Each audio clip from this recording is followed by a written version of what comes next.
futur, la participation citoyenne sera devenue une habitude, ancrée dans le quotidien, aussi fréquente que prendre son café le matin.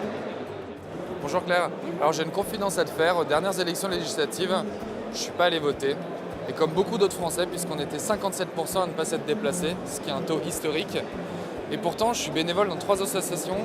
Et si demain je pouvais m'engager pour ma ville, je le ferais. D'ailleurs, il paraît que 72% des Français souhaitent pouvoir s'engager plus pour leur ville. Alors il paraît que chez Fluicity, vous avez quelque chose à me proposer. Exactement, donc chez Fluicity, en fait, on a développé une application mobile pour répondre à ce problème. En effet, les gens, ils souhaitent s'engager, mais ils ne se sentent pas écoutés, ils n'ont pas d'impact.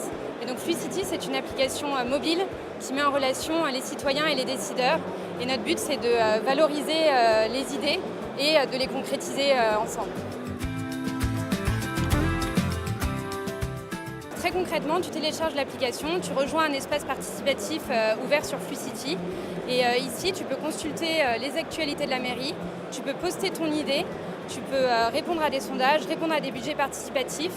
Et le décideur politique va faire en sorte de concrétiser ton idée. C'est très varié, ça peut être des petites choses comme des grandes. Je peux vous donner des exemples sur Paris 9. Il y a eu une opération de flower bombing, donc distribution de graines pour mettre de la verdure sur ses balcons dans son appartement. Il y a eu un potager collectif dans une petite ville à Limay. À Aubange, il y a eu un skatepark.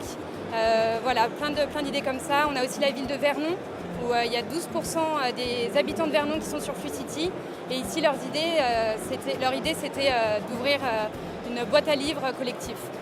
On n'est pas là pour se plaindre, et s'il y a quelque chose dont on doit se plaindre, l'idée doit toujours aller vers du positif, et on doit proposer une solution pour que le décideur puisse concrétiser l'idée. Merci beaucoup. Que vous soyez allé voter ou non, on veut tous améliorer notre quotidien. Et le fonctionnement du système démocratique français nous donne la chance et les moyens de le faire. Mais pour cela, il faut échanger avec nos politiques. Maintenant, vous savez comment faire.